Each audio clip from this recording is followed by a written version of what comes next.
50 वर्षानंतर म्हणजेच 1977 नंतर महसूल खात्याचा आस्थापनेचा आर काल आम्ही नोटिफिकेशन काढलेलं आहे। नोटिफिकेशन आज प्रसिद्ध झालं आहे।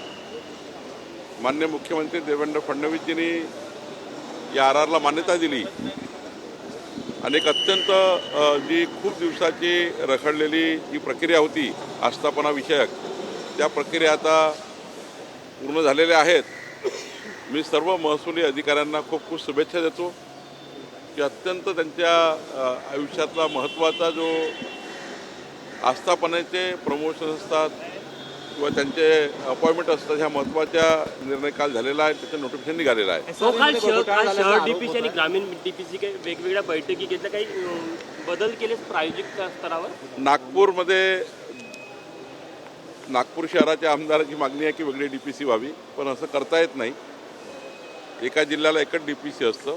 पण एक बाब मान्य केली की त्यांचे जे काही प्रश्न आहे डीपीसी आणि जिल्ह्यासंबंधी किंवा शहरासंबंधी, त्यावर 27 तारखेला नागपूर शहरापुरत्या विषयाकरता वेगळी चर्चा ही आयोजित केलेली आहे। डीपीसीचंच त्या ठिकाणी एक प्रकारची मिनी डीपीसी किंवा त्या लघुगट म्हणता येईल, पण एक छोटी डीपीसी सारखी एक बैठक आम्ही घेणार आहोत। FSI घोटाळा झालेला आहे मुंबईमध्ये। युनिकॉर्न बिल्डरनं 100 कोटीपेक्षा जास्त घोटाळा केल्याचा आरोप होत आहे।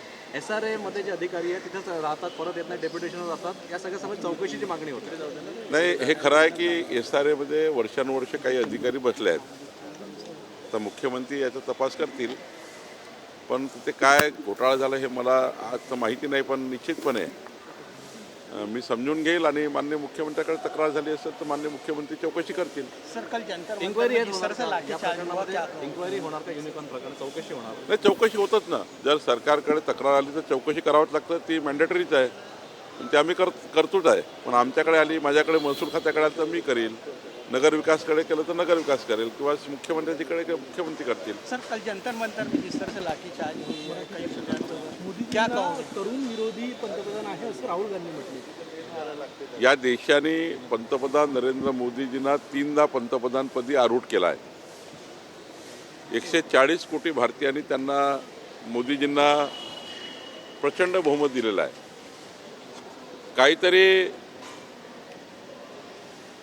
सरकारच्या विरोधी भूमिका स्वीकारायच्या।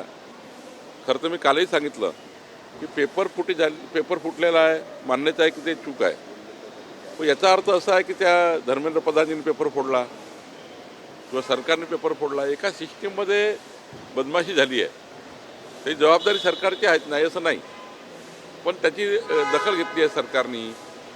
त्या ठिकाणी स्वतः सुमोटो सरकारने दखल घेऊन त्या ठिकाणी इन्व्हेस्टिगेशन एजन्सी नेमली आहे। आणि त्यामुळे मला असं वाटतं की हे आंदोलन केवळ नौटंकी आहे, देशाच्या युवकाचे माथे भडकवण्याकरता हे आंदोलन करत आहे।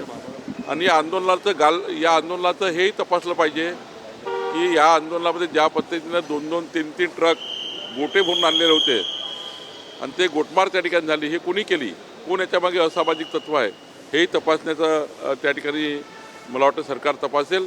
पण हे आंदोलन जाणीवपूर्वक सरकारला बदनाम करण्याकरता, युवकाच्या मनात द्वेष निर्माण करण्याकरता केलं गेलं होतं।